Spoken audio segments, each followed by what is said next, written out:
छोटा सा बिरहा, चूंकि इतिहास, इस धरती का इतिहास लिखा जाता है। कलाकार गा करके जाता है तो लोग पूछते हैं कि कलाकार गाया क्या। मैं भाई साहब का नाम नहीं जानता हूं, अभी स्वागत किए उधर, तो आप बता दीजिए, कम से कम आपका नाम तो संबोधन कर दूं भाई साहब। नहीं, ये भाई जो खड़ रहे हैं, बाबू श्री संतराम यादव जी, दांदूपुर की धरती से, जहां की हमारी बहन पूनम यादव गोल्ड मेडलिस्ट, यही कि ना। मैंने पहले बिरहा, मेरा ही बिरहा बज रहा था, जिन्हें अखिलेश यादव जी ने सम्मानित किया 50 लाख रुपए दे करके, और मैं आया भी था, वो बहन मेरा भी स्वागत किया कि भैया आपने बहुत ही अच्छा बिरहा गाया है। तो मैं संतराम यादव जी को बहुत बहुत धन्यवाद दूंगा कि ऐसे महान लोगों का स्वागत जरूरी है। तो भैया देखा केहरो भी स्वागत करा, लेकिन सम्मान हमारे तरफ से आपके जरूर पा। ये बनारस का नगरी हो। चलो लालावा,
बनारस का माटी हो, यहाँ के ऐसे ऐसे पहलवान जो जा करके गोल्ड मेडल जीतने का काम किए, कांस्य पदक लेकर के आए, यही धरती के हमारे हिंद केसरी लाल जी पहलवान, जिन्होंने झंडा पूरे हिंदुस्तान नहीं बल्कि वर्ल्ड में जिनका चर्चा है, यही धरती के लाल है। और यही धरती के हमारी बहन पूनम यादव जी, जिन्होंने 2 कुंटल 22 केजी वेट लिफ्टिंग में उठा करके पूरे मुल्क को एकदम चुनौती देने का काम किया। एक बार जोरदार पूनम बहन के नाम पर ताली हो जाए। तुलाइन गजल का नाजमा,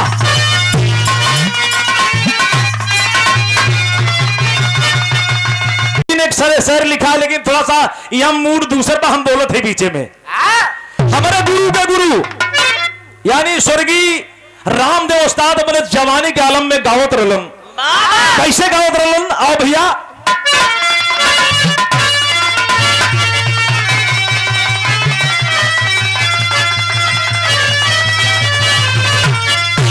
अरे काबे में,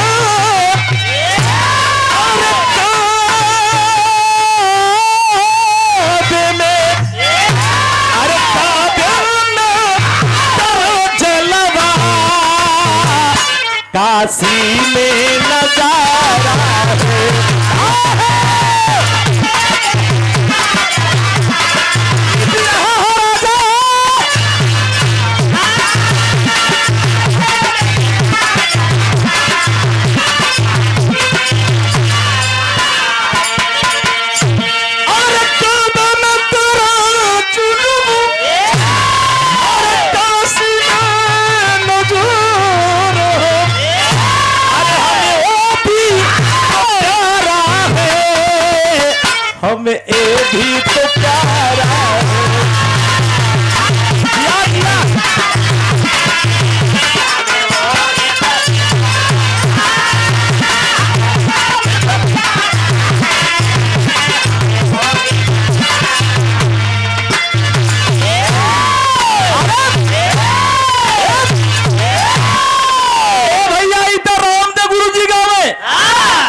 इलाहाबाद के बड़े मशहूर कलाकार जनाब मोहतरम हैदर अली जुगनू बिरहा के बड़े धुरंधर सम्राट कलाकार क्या गाते थे वो? अरे मजहब तो एक है, मजहब दोनों एक है, बस बदला करीना है।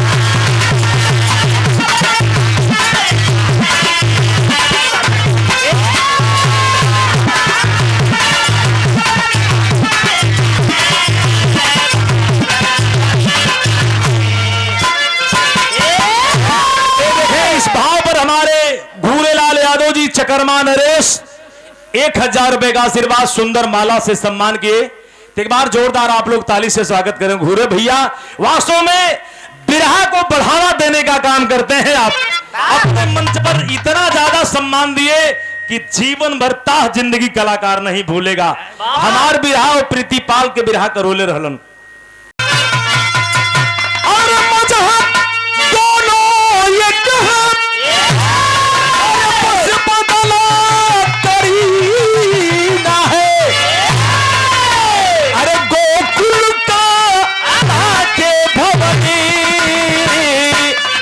हजरत का मदीना है।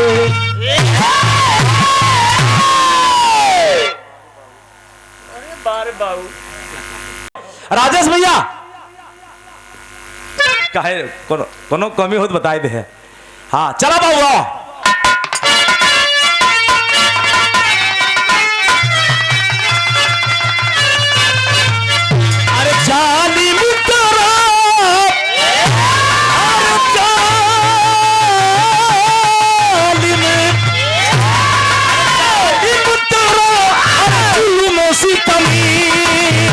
हर गिजना गवारा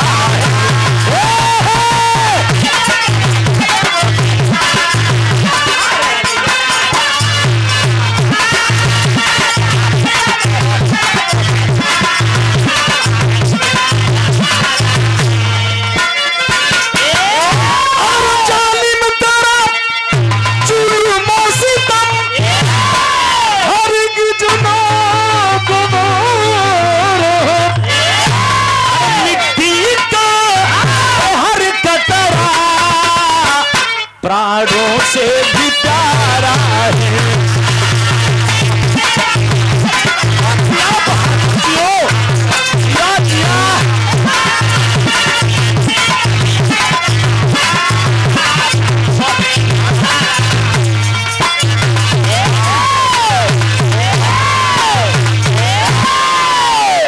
रुक जा लोग बताते लगे जौहरी, लेकिन जौहरी गावल राजेश भैया करेजा हाथ में आ जाला। जेके 28 लाइन के जौहरी गावो थी। आओ मास्टर।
जिया शेर ई हो, ई बहादुरन के माटी हो, आई बिरहा के मंच के कलाकारों ने सजो करके रखा है, इसीलिए मेहनत करना पड़ता है। चूंकि यहां की धरती ये सोचे कि बिरहा होता है। ए भैया, उस समय का विषय है ब्रिटिश गवर्नमेंट के तहत भारत माता गुलामी के जंजीरों में जकड़ी हुई करा रही थी। हमारे हिंदुस्तान के जाबाज जवानों ने सावन का झूला समझ करके फांसी के फंदे पर झूल गए और हारी नहीं लिखे, हारी नहीं माने। मैं इस भारत को नमन करता हूं। इसीलिए कहा गया है India is the golden bird, सोने की चिड़िया है हमारा हिंदुस्तान। एक विदेशी आकर के पूरे मुल्क को चुनौती दे दिया, यह है कोई माई का लाल, हाथ मिला करके देख लेगा मां पहलवान को छोड़ करके। लेकिन ए बाबू, दुख यही बात के है, सारे पहलवान प्रतियोगिता में चले गए, लेकिन एगो पहलवान हूं जेकर नाम राजू बतावल गल, जिला आरा के, बिहार के रहे वाला। 2 दिन से बुखार होत हो, कहीं ना गईलन, चट्टी चौराहा पे बैठल हुन। जब घूम गईलो बहिनिया के अखिया में झरझर झरझर आंसू देख के राजू पहलवान का पारा चढ़ गया। अरे बहिनिया काहे रोली रे, क्यों कुछ कहलस, क्यों गरियोलस? ना ही रे पगला, केहू ना गरियोलस, ना केहू मरलस। बात तब खटकले बेटा जब केहू दिल के ठेस देला, तब पूरे इंडिया को चुनौती एक पहलवान दे के चला गया। रे वो जवानी कोने काम के, जौने जवानी में दोनों कहानी ना। अरे बाप रे बाप, राजू पहलवान नाव ने दिखला ताव को लिया जंगिया ली ओटा, अब्बे जाते कौन रहल कहला पगला तू बुखार से परेशान हुए, कैसे लड़बे? कहला ना ए बहन, हम स्वाभिमानी है, चूंकि हिंदुस्तान कभी किसी की बात को सुना नहीं है, मैं जाऊंगा। कहला तू कुश्ती खा गई ले तब? कहला ना बहनिया जंगिया लियोटा लियावा, बहनिया लियावो थो। बिरहा में एक लाइन तर्ज लग गल, हमारे बिरहा के सिकंदर स्वर्गीय रामदेव गुरु जी गावे, पहलवान बाबू आप तो दंगली हुआ, आप राष्ट्रीय कुश्ती के आप कोच हुआ, जौने समय बहनिया कहता बिरहा में एक लाइन तर्ज हो।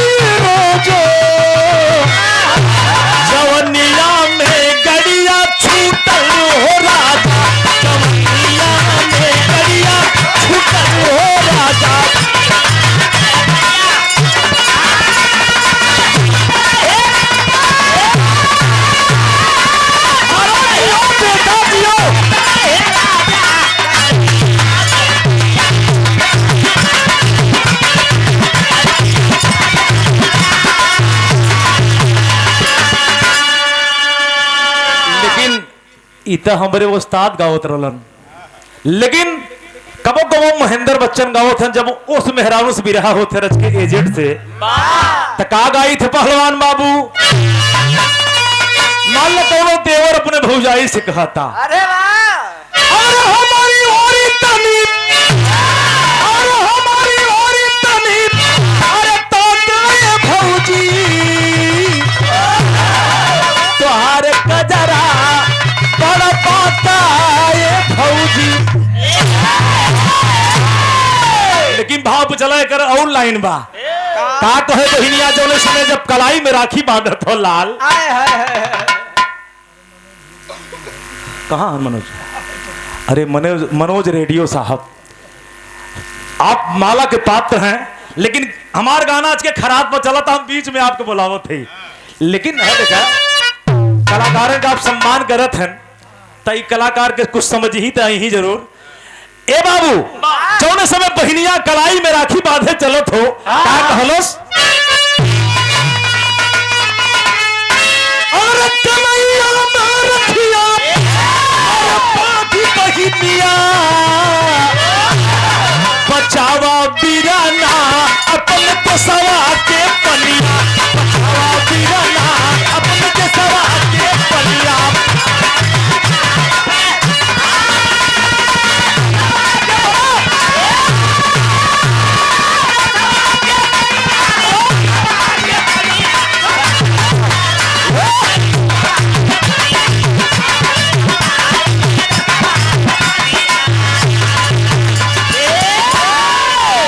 अरे राखी बाद बीरना से कहली तिखार हो रखिया संभार हो भाई थोड़ा सा ध्यान गैया है और तिलक मथवा में और लगावे बहिनिया बचावा पीरना अपन देशों को पोलियो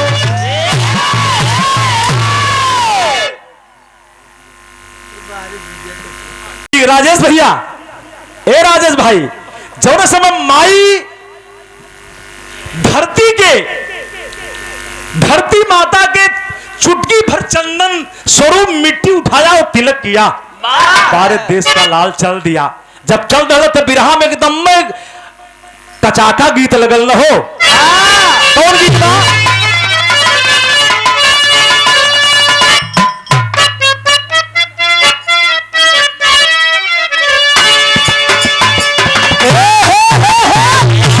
हमारे रामदेव गुरु जी गाँव में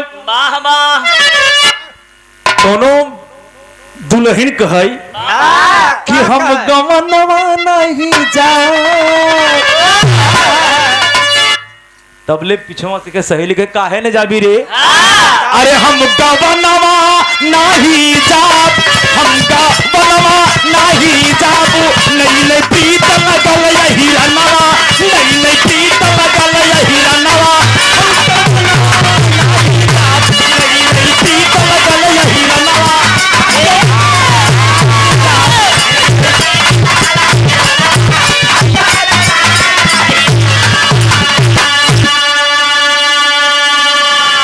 लेकिन तब बुल्लू गुरु से और रामदेव गुरु से गुरु जी जब बिरहा हो तब बुल्लू गुरु जी तो रहे आज के हलुका रहे किटकिटाए के उठे काशी गुरु से कहा चापी ताप ताप ताप ताप ताप क्या कहे अरे हम गवनवा लेके जाए हम गवनवा लेके जाब हम गवनवा लेके जाब कौनो लाठी नहीं बहनवा कौनो लाठी नहीं बहनवा कौनो लाठी नहीं बहनवा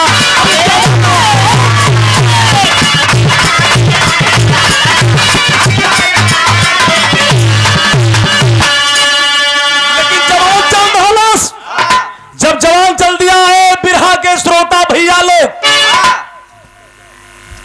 आप लोगों के देख कर हम बिरहा गावत ही समझत है काहे आज बिरहा खत्म हो आज यहाँ का बिरहा ये मंच का बिरहा आज के बाद खत्म तो हम सोचते ही कि आप लोगों के कुछ आनंद आपन मेहनत आप लोगों के हम दे के जाई लोगन में ही बना रहे कि महेंद्र बच्चन थोड़ा मेहनत कैलन हला भीड़ भले हम बतौली कि 5 लोग हुआ हमारे लिए 5 करोड़ लोग हुआ चूंकि ये बनारस की माटी है गवाने का काम करती है अगर से आप लोगों ने 5 लोगों ने मन बना दिया तो कलाकार का हौसला अब जारी हो जाएगा लेकिन जब जवान चल रहा अरे तब जवानवा चल लेना तब जवानवा चल लेना तब जवानवा चल लेना मच का दंगल की फलवा अरे मच का दंगल की फलवा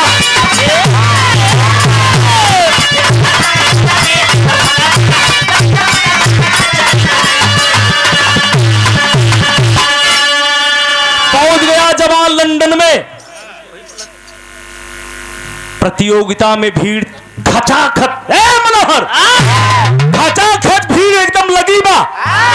जवान जंगिया लियोटा लेकर के भाग रहा है, तब तो मारा फरी और जाकर के कूद गया अखाड़े में। जब अखाड़े में कूद गया तब कुल पूरे फरिया और जो पहलवान वाकुल रहलन कहा हुआ ठवा ठवा ठवा कहा हो नहीं बल्कि तुम्हारा कला तुम कहां से आता है, तुम क्या खाता है।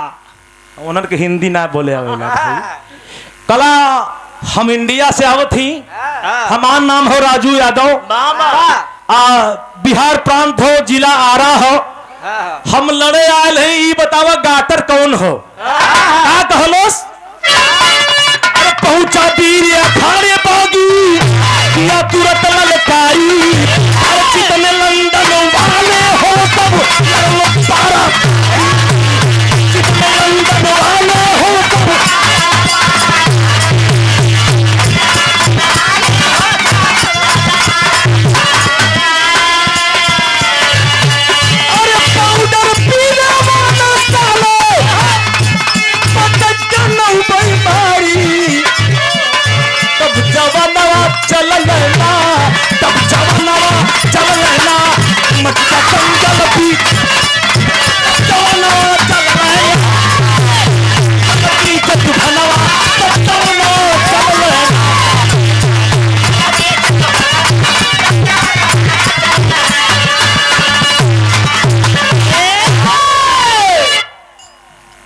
जवान पहुंच करके चैलेंज बोल दिया, हरामजादो गड़ी पे मरने वालों,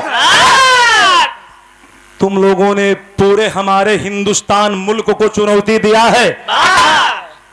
मैं उसी देश का वासी हूं जिस देश में गंगा बहती है, जहां राम कृष्ण पैदा हुआ करते हैं, जहां माता अनुसुईया पैदा हुआ करती है। तुम मुझे चैलेंज बोले हो तो बुलाओ उस पहलवान को। कहाँ है गाटर? बला पटक के पटिया बनाई दी। नहीं पटिया? ए भैया तारे भरिया बुझला से तू लड़ेगा? कला जी हाँ। कला जानते हो गाटर का वजन कितना है? कला कितना है? कला 1 कुंतल 70 केजी। अब कला तुम्हारा वजन, कला हमारा वजन तो मात्र 70 केजी। कला 1 कुंतल का फर्क, तुम लड़ोगे? कला बिल्कुल लड़ूंगा। बुलाइए। बिरहा में भाव बदल गया मास्टर।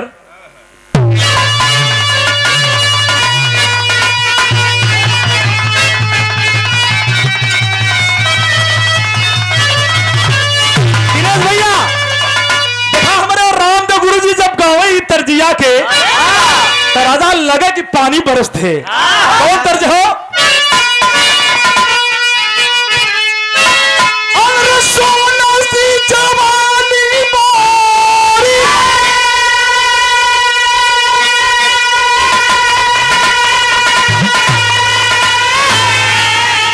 और मट्टी में मिलावता मुआवता, अरे से जियो यहाँ बोलो बोलो तारता।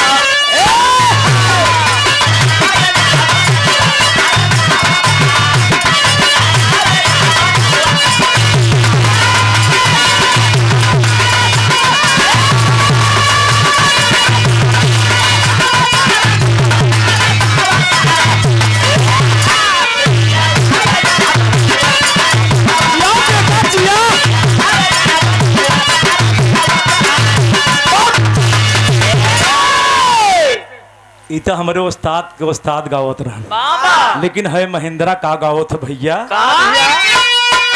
और 14 में नजरिया अरे फरी घुमावेला चितावेला, काहे देवैया जाना बतावेला।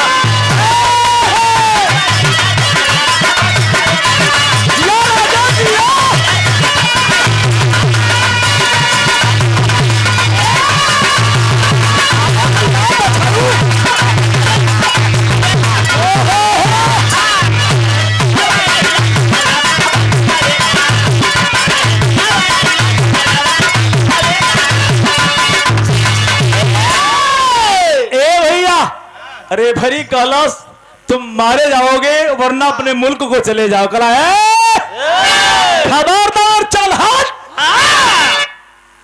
हम हिंदुस्तानी हैं।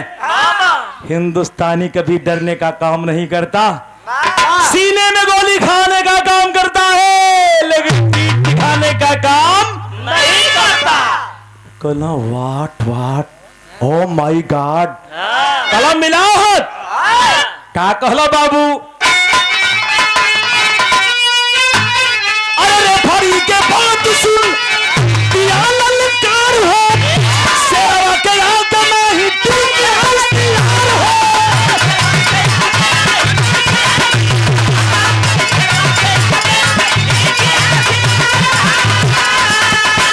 अरे काहे बड़ा जज्बातू, ये तना बनावेला फुलावेला।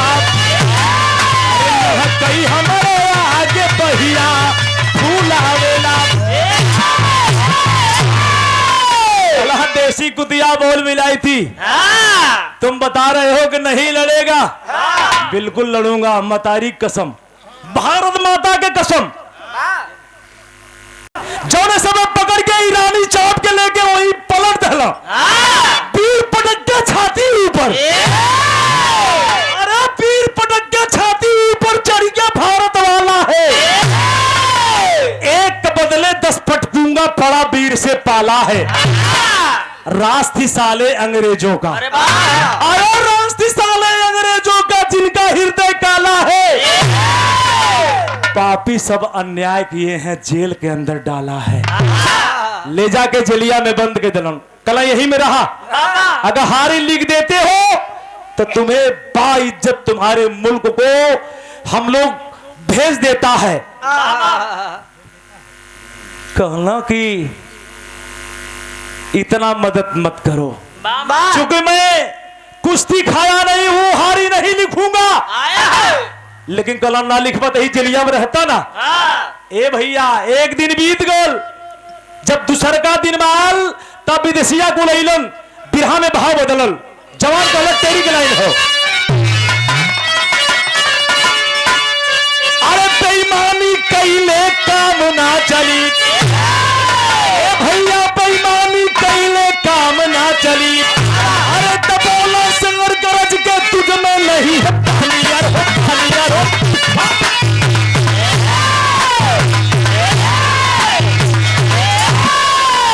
बोला शेर गरज के तुझ में नहीं है पानी, बेईमानी कैले काम ना चली। कला ए टुकड़ी पे मरने वालों, कागज से पोछने वाले। ई मतलब कागज से मतलब हमरो ना समझ में आवत हो। ओहनन के पानी नसीब में नहीं रहा। तो पानी पीबे नहीं करते न? नहीं पानी ना छूतन। अच्छा मतलब तो ऐसे बताओ भाई, हम समझ नहीं पाते रहे ना।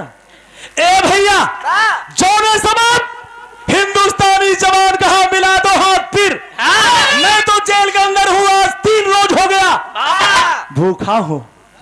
पानी दिया था तुमने? कला ना, कला लड़ा लो। मतारी दूध पिलाई हो लेकिन माँ की दूध तो नसीब नहीं हुआ। तुम लोग माँ का दूध तो नसीब तुमको नहीं हुआ, लेकिन मतारी के दूध के कीमत हो राजा। खोल के इस जलिया के कोठरिया देख ला, बिरहा में भाव बदल कर मास्टर। अबा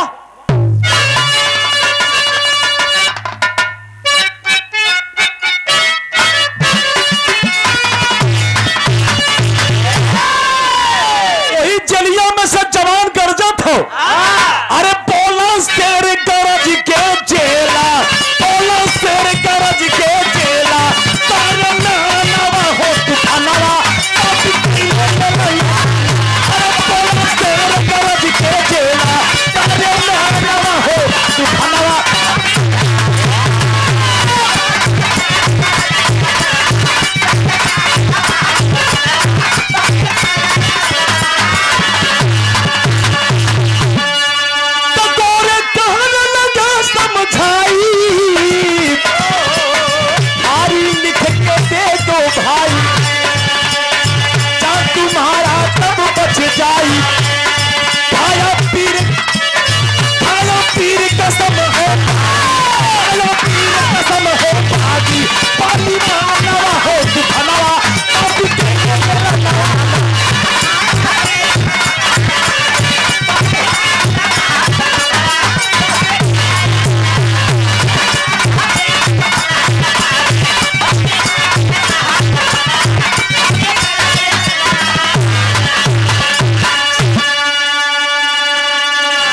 ऐलान कर दिया हिंदुस्तानी जवान। ऐ जरा से सोच करके देखो, हम हिंदुस्तानी हैं, हम मात्र हिंदुस्तानी हैं।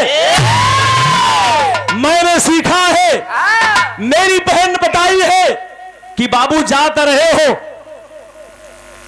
सीने में गोली खा ले रे लाल, लेकिन पीठ मत दिखाइए।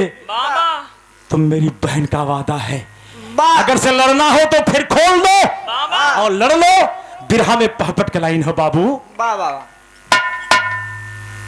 बड़ा कलाकार बना, अपने गुरुकुल के नाम रोशन कर, वर्ण के आदर्श समझ के गौवा बचवा तक गवैया बन जावे। आजकल गवैया निकला हन बाबू। अच्छा, आपके पापा गावत हन? यह बात बतावो, चाहे हमारे बाबूजी गावत हन। ता हमारे बड़का भैया सुभाष यादव जी केराकत तरियारी गांव से बड़े सुंदर कलाकार है। बहुत प्रणाम बाबूजी के। पापट का लाइन हो।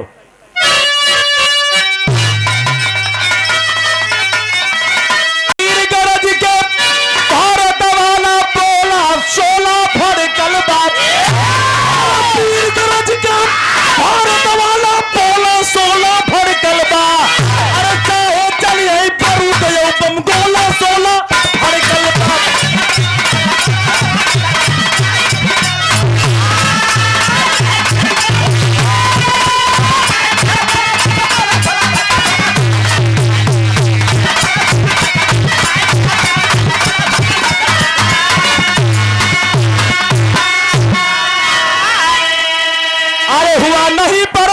वीर से कहने लगा ऋषि आई हो, एक तेरी बेईमानी कैला फिर से ना फरी आई हो। और बात लगी हो पापी के पीछे गोला 16 भरी कुनबो। अरे दूसरा कुश्ती पता ना बीते गोला 16 भरी कलबा। बाबू, दूसरा ऐलान किया गया, कहा जवान मतारी की कसम, मैं तो छोटा था, माँ का दरस फरस नहीं जान पाया, माँ का सेवा नहीं जान पाया। कुछ बड़ा हुआ, मेरे पिताजी मुझे सेवा किए और मेरा हाथ छोड़ करके दुनिया छोड़ करके चले गए। मेरी एक बहन का वादा है, बहनिया के वादा का बताओ तुम। बिरहा में नंबर 2 वाला लगल।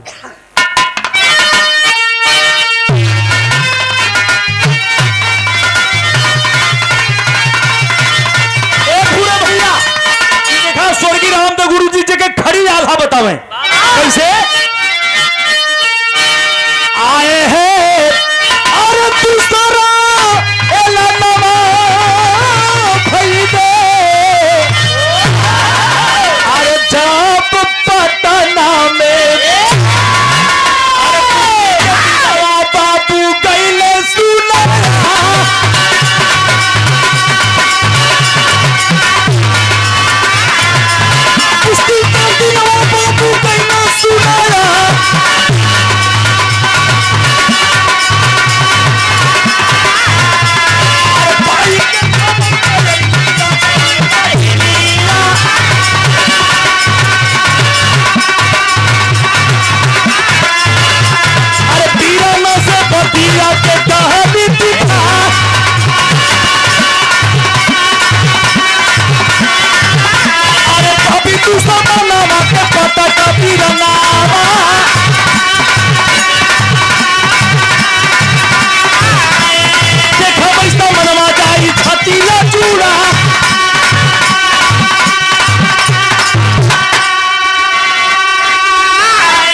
दोनों पहलवान आपस में भिड़ गए, लाइव कुश्ती चालू हो गई। दांव पर दांव, काट पर काट, दांव पर दांव। सारे हिंदुस्तानी क्रांतिकारी सिपाही जुटे हुए हैं।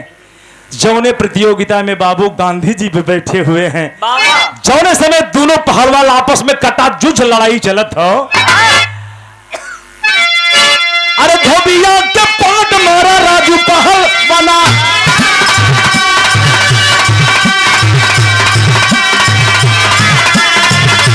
धोबिया के पाट मारा राजू पहलवाना।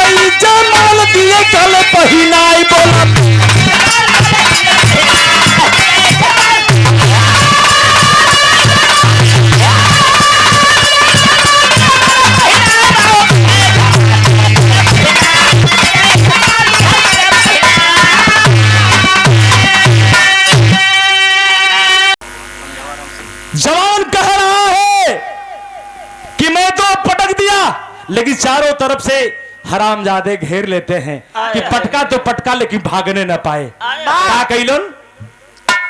बिरहा में आखिरी लाइन है मास्टर।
दुमुज के एक किहुनवा लगा दलस, लगा के पसुलिया में चपलस, चर चर चर चर लगेन गाना गावे। अब तोहे चर जने से पटकवा दे गाना गौबा भैया। ए भैया जब मम्मा चल गईलन तो 4-6 अंग्रेज मिल करके बाबू कैलन का, अरे गए तो खलाए पापी धोखा कमाई, के ऊपर दिए गोलियां चलाई।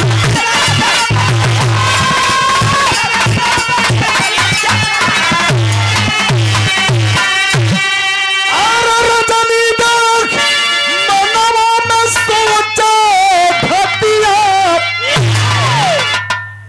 रजनी बहनिया दिखलस कमरे भैया के मार दहलन। अरे हाय हाय रे बाबू, दौड़ते हुए जाती है, अपने भाई के सर को उठा करके अपने जांग पर रख करके सर को सहला रही है। जो मेरे लाल, जो मेरे बेटा, आज तूने हिंदुस्तान की गरिमामयी माटी को तुमने पताका को ऊंचा कर दिया, तुम्हें धन्यवाद देती हूँ। मैं उस मरी मां मरे बाप का सौगंध खा करके कह रही हूँ रे बाबू। तब तक अखिया से झरझर झरझर आंसू राजू के गिरे लगल। बहनिया कलरे पगला, तू मरे से डराते हुए, मरे से तो डर हो कलंदा है रे बहनिया, मरे से डरना हो। हमके तो यही बात के दुख हो, छोट कर रही माई दुनिया छोड़ दलस, और बड़ा बहनी तो बाप के साया हट गल, तो ही हमके पाल के पोस के सुघर पहलवान बनौलू, या योग्य बनौलू। आज तोहार जब हम टहल बजावे के योग्य भैली, तो आज हमार तोहार नाता टूटे जाता। हम तोके छोड़ के जाए वाला ही, तबले बहनिया कलक कैसे जइबे रे, कैसे जइबे? तू हमके छोड़ के चल जइबे, तबले 2-3 विदेशी रिवाल्वर नचाते हुए जश्न मनाते हुए आ रहे थे, तब तक खींच करके रिवाल्वर बाबू हाथ में ले लेती है। जब रिवाल्वर हाथ में ले लस तो कैलस का, अरे छीन के रिवाल्वर रजनी कैलस तब वार हो, तार तार तार तार तार, 4 जने की मौत के घाट पे उतार दलस। छीन के रिवाल्वर रजनी कैलस तब वार हो, रजनी के ऊपर पापी गोली मार हो।